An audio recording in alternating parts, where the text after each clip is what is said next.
Transit. Richard, Davey. There should be royalties for that. So, good morning, everyone. Good morning, everyone. All right, there we go. Well, as Tim mentioned, I'm Rich Davey, president of New York City Transit.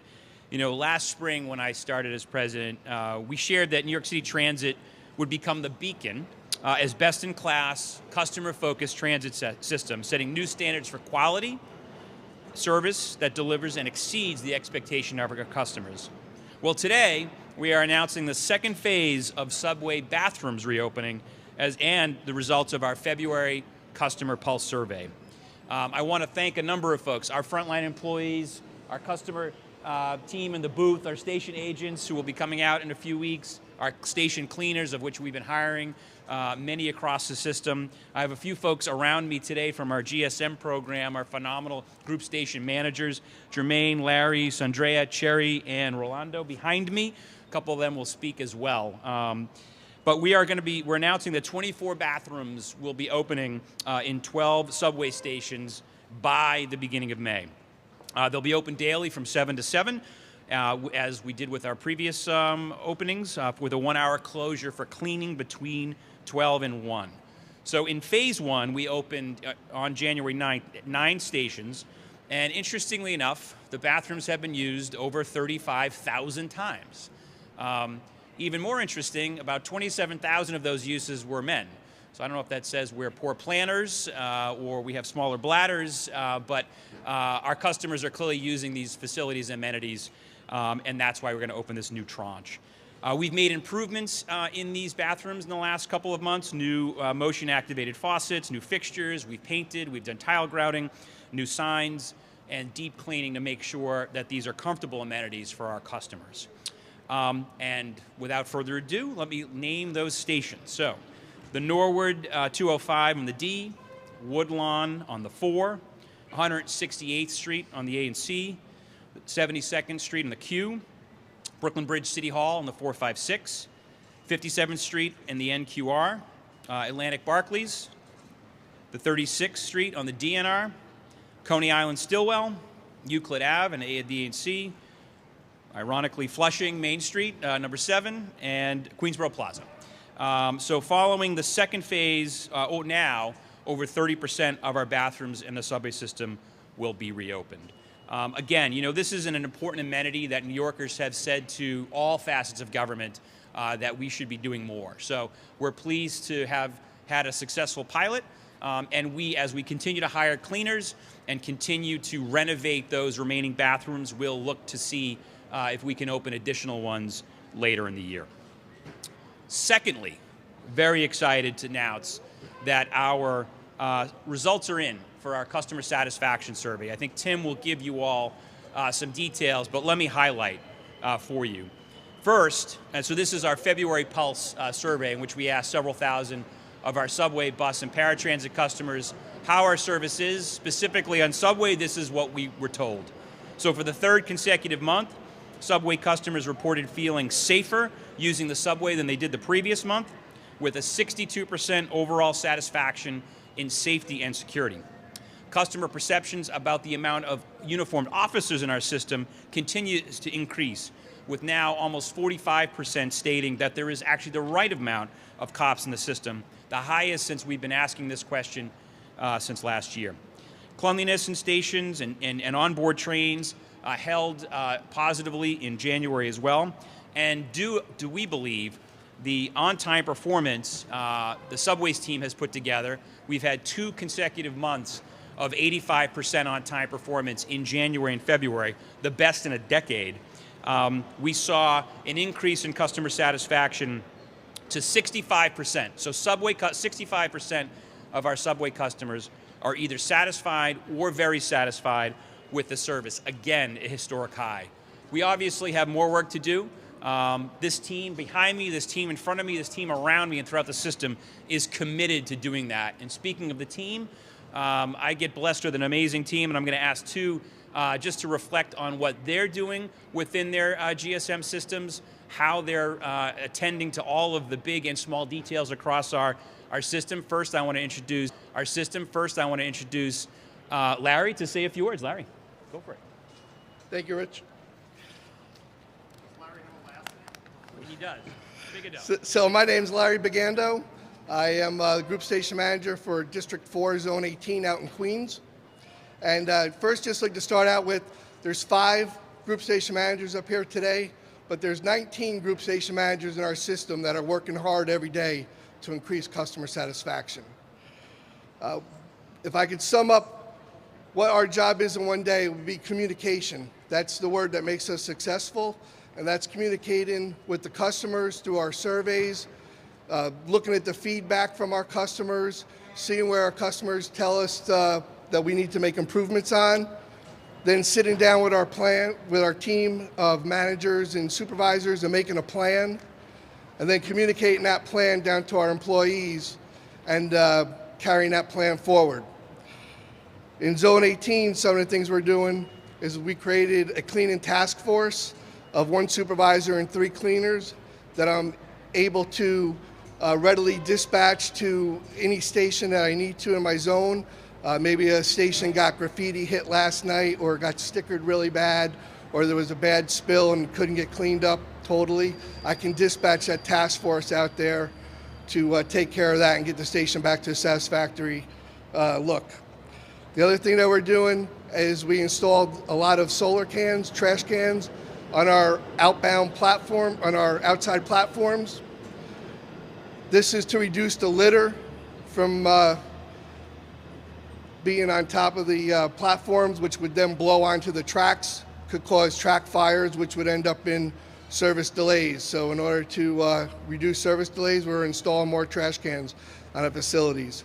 The other thing through Rich's leadership is our renovation program, where when we have a certain line that is closed on the weekend and there's no train service, we're taking advantage of that by having our cleaning teams and our maintenance teams go into those stations and do a lot of painting, a lot of sanding and restaining of the benches, a lot of tiles getting replaced, a lot of stair treads are getting replaced. And when the customers come back on Monday morning to use that station, they're noticing a renovated station. And that's it. Cool. Thanks, Larry. Appreciate it. When you say that's it, that's all you had to say. But you're doing a lot more than that, believe you me. The other person I want to introduce is Jermaine Jackson, who 24 years with us. Obviously, child labor laws were violated when you started with us. But again, a GSM who's doing phenomenal work out in the field. Jermaine, please. Good morning, everyone. Thank you for the opportunity for us to express and tell you what we're doing to move the needle and change customers' perception of our stations. Piggybacking off of what my colleague Larry stated, we have taken the the customers' comments as our beacon to make a change. We've increased police presence. We meet up with our neighborhood coordinating officers for certain stations. We've made certain areas of our stations brighter with LED lighting, so customers are not fearful to enter the station. All right, we are out during commission hours. Commission hours in the morning, 7 to 10. In the PM tour, 3 to 7, and we're engaging with the customers, making friends with the customers. They're an extension of our family. We want them to be safe in our system. We have reached out to our supporting units, specialty cleaning, to power wash the stations at an increased frequent cycle. We have reached out to the Department of Subway Track Cleaning to come in and clean our tracks, to rid it of litter. That also helps with on-time performance, reducing track fires. In addition to that, we also solicit information from our customers. What can we do better? Outside of the survey, I personally reach out to customers during the commission hours to find out how we can do better. And we also try to boost employee morale. We cannot do anything without our teams. Okay? I've made quite a few friends with customers. They reach out to me. Some of them love the promotional Metro cards. They want to know when they're available. We have a direct line to our customers. Customer complaints, inquiries, or commendations we receive, we respond back to them within a 24-hour time frame to let them know that their concerns and issues are important to us and we want to take advantage. I'm responsible for 15 stations. Every one of those stations is what I consider my baby. I'm changing the customer's perception, but more than that, I'm also uplifting the employee morale. Thank you for this time.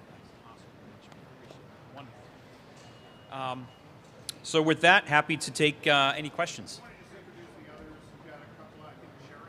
Oh, I thought I did at the beginning, but that's okay. We've got, who we get back there? We've got so Andrea right there. We've got Rolando right here, and Cherry is back there. So yes, a representation of our GSM. So with that, sorry. I did. That's all right. My apologies. You did. All right. Okay. Marsha, how are you? I'm good, thank you. Excellent. So, my question to you has to do with subway safety. Subway safety. Subway Yes. safety, and I know that you have some good results to report February this year from February last. But if you take a look at the numbers from pre-pandemic, crime is still up exponentially, and riders don't feel that safe.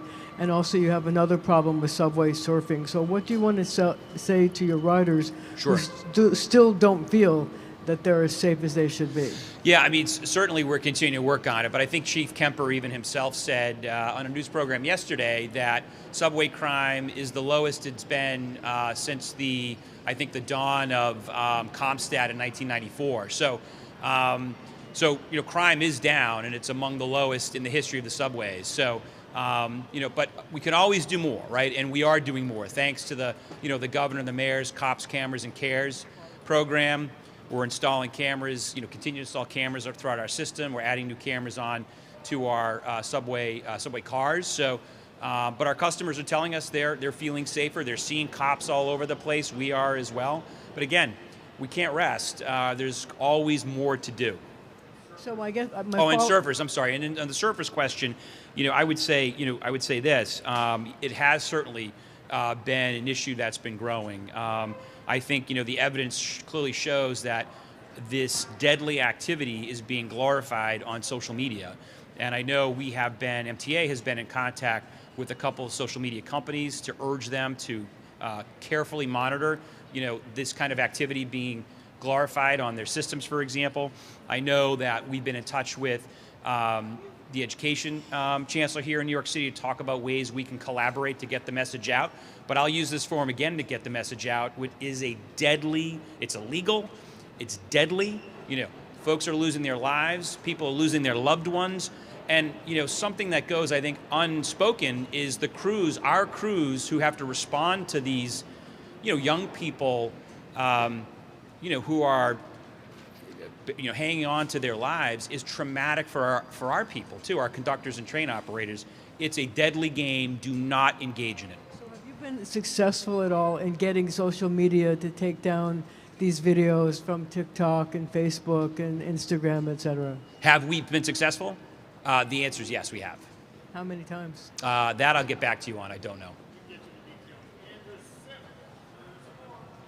I have two questions for you. The first about the bathrooms. If I heard you right, when the extra 12 stations open up in May, that'll bring it to 30% of pre-pandemic levels in terms of the bathrooms you had Correct. open. So some New Yorkers might be asking themselves, wow, it took them 3 years to get to 30% of what we used to be. What is taking you so long to reopen all of them? Yeah, I'm not sure it took us 30 or 3 years. Because of COVID, we had them closed. We announced that we were undertaking this initiative back in November, right? And we also said to folks we were going to pilot it for 60 to 90 days. Well, it turns out we actually piloted it in a shorter period of time because we were seeing success. But the answer, the ultimate question is we're hiring more cleaners, so we need to make sure that we have the staff on board to get in to clean these bathrooms. And because of COVID, we had a significant drop in cleaners. We are hiring up. We're hiring about 40, 50 a month now, which is good news. And the second is, I appreciate the previous coverage. We had 9 gleaming, bathrooms that opened. These next 12 will be as well. But a number of the bathrooms are in just bad shape, right? And so we do not want to open up facilities that are, otherwise discouraging our customers from using them. So we have some work to do. Some require some significant capital investment as well. And so we're going through in that regard. So I would say, my expectation is Phase 1 went well, Phase 2 will go well, and come back, probably come back in the spring and say we've got some more to open. And my second question is, Sure. we saw a tweet from the New York City Transit account today that the E, F, M, and R trains were all down because of communication issues. It seems anecdotally like that's been happening a lot. And a question I had was, whatever happened to the overall capital plan to modernize the entire signal system? Sure. Is that still front and center as a priority, or did the pandemic drop that down? No. So two things. One is the anecdote. I mean, I appreciate that. I manage by evidence. The evidence is in the last 2 months, subway on-time performance has been the highest it's been in 10 years, 85%. But sure, I mean, we have some growing pains when it comes to our new signal technology, no doubt. It is continuing to roll out. We continue to doing, this is one of the reasons why, as you see, lots of changes in our service in the weekend to accommodate in part that signal work. But I mean, between new cars and the signal system, I mean, that will really transform our network. And so the burdens of some of the changes in the weekends are the benefits of CBTC, so-called communication-based train control. So are there learning? Are there certainly teething that's happening? Absolutely, but the investment in the long term is continuing.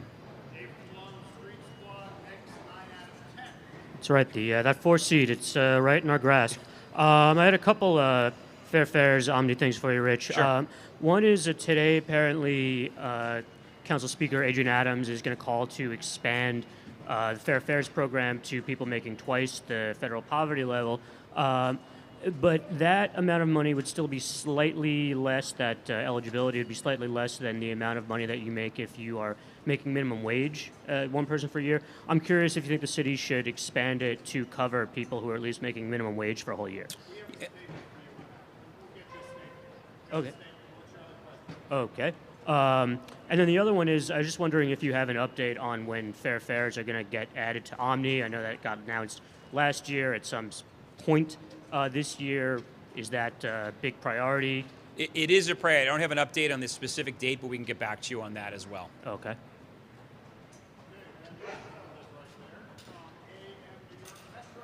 Thanks. Hey, Rich. Hey.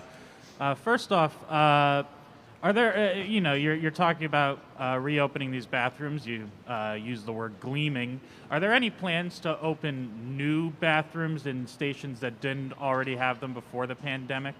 You mean build out new bathrooms and stations? Yeah. Not that I'm aware of, no. Okay. No. And my other question is, so Mayor Adams has been in the, well, I mean, Mayor Adams is always in the news, but he's... Oh, you said it, not me. I can't comment but on that. he's been in the news this week for saying that people should remove their masks when they go into stores, lest they be considered potential criminals or robbers. Do you think that people wearing masks on the subway should be assumed to be criminals? No. And far be it for me to tell the mayor how to police the city. He's a former police officer. So, but I mean, if you're asking me if I get on a train and see someone in a mask, do I assume they're criminal? The answer is no. Can you explain what happened on the Queens Boulevard line today? Was this issue, this problem, from any new piece of equipment that's been installed for all the work on the Queens Boulevard line the MTA has been doing? I'll have to get back to you the specifics, Dan. How bad is this disruption? Well, anytime anyone's disrupted, I'm not happy for sure. But again, today we obviously had an issue, but as I said, the evidence, at least over the last few months, is we've seen on-time performance continuing to soar, which is good news. So, Is there anything you can tell me about this issue that's plaguing an entire branch of New York City Transit subway? We talked about the CBTC, but if you've got more specifics, I'm happy to get those to you. It's a network communication issue. I don't even know what that is. What is that? Yeah, and I'm sure it is CBTC related, but as I said, I'm happy to step off the podium, get my operations chief on the line, and get you more details.